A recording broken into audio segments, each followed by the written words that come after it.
apa kabar semua? Kembali lagi bersama saya Hendra. Di video kali ini kita akan membahas roadmap dari pair Euro Yen, dan kita udah tahu bahwa minggu kemarin tepatnya Euro mengalami satu penurunan yang cukup tajam, di mana Euro melemah terhadap mata uang Yen, dan saya melihat hampir semua pair Yen juga mengalami satu penurunan. Lantas seperti apa sekarang strategi dari Euro Yen? Apakah teman-teman saat ini waktu yang tepat untuk melakukan posisi sell kembali ataukah menunggu sampai pullback? Oke, sebelum kita mulai, boleh dong kalian like, komen, dan subscribe, dan pastikan tanda lonceng itu aktif agar teman-teman dapat update terbaru dari channel ini.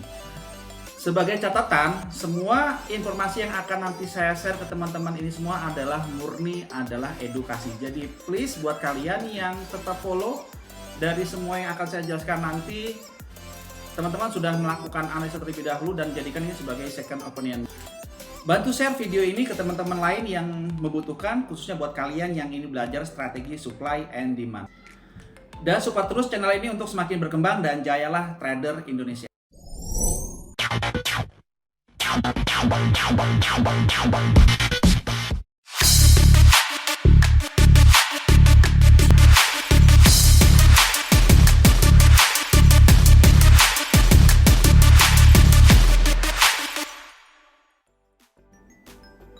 Oke, kita langsung lihat di chart ya teman-teman. Ini adalah time frame daily ya. Jika kita melihat dari pergerakan yang terjadi dari time frame daily ya, ini jelas kelihatan banget ya, kelihatan secara struktur market harga membuat lower high di atas ini ya, membuat lower low. Oke. Ini adalah high, kemudian membuat low, kemudian di sini membuat lower high ya, membuat lower high, lalu di sini harga membuat lower low. Tapi terjadinya lower low ini juga masih tertahan pada sebuah area demand. Dan kemudian teman-teman bisa lihat lagi terjadi satu pantulan lagi yang cukup masif di sini ya. Kemudian harga juga tertahan dari area supply. Tertahannya area supply, maka ini membuat lower high kembali. Nah, teman-teman bisa kita lihat pada kondisi yang terjadi di kondisi saat ini ketika mencoba untuk melakukan retest di percobaan yang berikutnya. Ya. Sudah berhasil melakukan breakout dari sebuah area demand. Artinya apa? Artinya sudah pecah trend bullishnya. Jadi trend bullish itu sudah berhasil di break, kemudian saat ini sudah mulai terjadi fase trending bearish, teman-teman.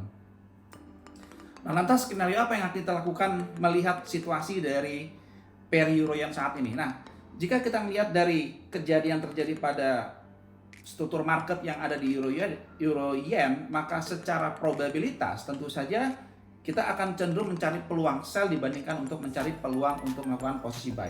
Lantas di harga berapa kita akan mencoba untuk melakukan posisi sell? Nah, teman-teman bisa gunakan alat bantu, terserah Anda menggunakan indikator EMA, menggunakan moving average, atau mungkin barangkali Anda menggunakan Fibonacci retracement. Nah, di sini saya akan mencoba untuk menggunakan Fibonacci retracement untuk mengukur sampai sejauh mana kira-kira ya kita akan mencoba untuk melakukan sell-nya di level berapa. Nah, saya memperkirakan area supply yang terjadi pada 1.27424 dan sampai 1.28554 ini akan menjadi satu batasan level penting di mana kita akan mencoba untuk melakukan posisi sell di sini. Nah, kita tidak tahu apakah ini berada di Fibo 50 atau 61,8, tapi yang jelas buat saya secara personally, zona ini akan sangat bagus sekali untuk kita bisa melakukan posisi sell nanti dengan berharap ya, tentu saja kita akan berharap harga untuk melakukan sell dan kita akan expect harga untuk lanjut turun. Nah, teman-teman bisa atur money manajemennya dengan Anda meletakkan stop loss di atas dari sebuah base yang terbentuk pada harga di 1.27464. Oke, sekarang gimana kalau kita gunakan Fibonacci retracement? Kita tarik dari high, kemudian kita ambil posisi low. Oke, nah maka kita bisa mendapatkan satu referensi yaitu di antara 38,2 sampai 50 ya. Maka at least area ini di 38,2 sampai 50 ini adalah level-level yang penting yang akan kita gunakan sebagai cara kita untuk nanti melakukan posisi sell ya. Nah, jadi kita akan gunakan swing low-nya sebagai satu target dari short yang akan kita lakukan nanti ya. kita tidak berharap ini akan lanjut turun, tapi at least jika memang benar-benar turun, maka ini akan kita gunakan sebagai target kedua atau barangkali adalah target yang ketiga, ya.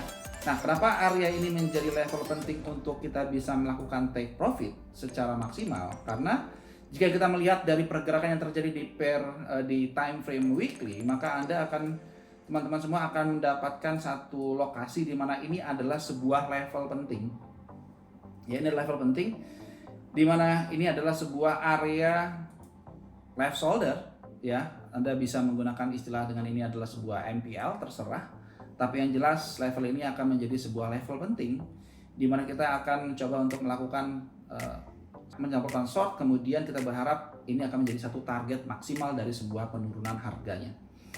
Nah, bagaimana jika yang terjadi nanti adalah harga keburu drop sampai di 122513? Apakah kita bisa berharap ini akan naik kembali dan ini akan lanjut turun? Maka yang kita lakukan adalah tidak melakukan langsung entry target, tetapi kita menunggu reaksi harga. Kenapa menunggu reaksi harga? Karena tentu saja ini sudah hit target.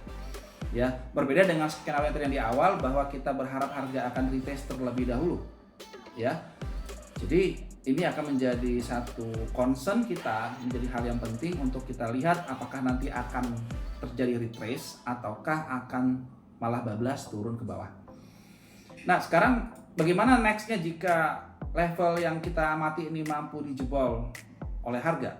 Nah, jika ini benar berhasil dijebol oleh market, maka target berikutnya saya kira adalah di level-level pada area demand berikutnya, ya, sebelum harga menuju ke area ini, maka saya percaya ini akan menjadi sebuah target yang lain, ya. Ini menjadi area target, next target, kemudian jika berhasil break kembali, maka sasaran berikutnya adalah ya di area demand yang ada pada di 115964, ya. Jadi secara big map kita melihat pergerakan harga ini sangat jelas sekali bahwa pergerakan bullishnya sudah berhasil di break, ya, sudah berhasil di break.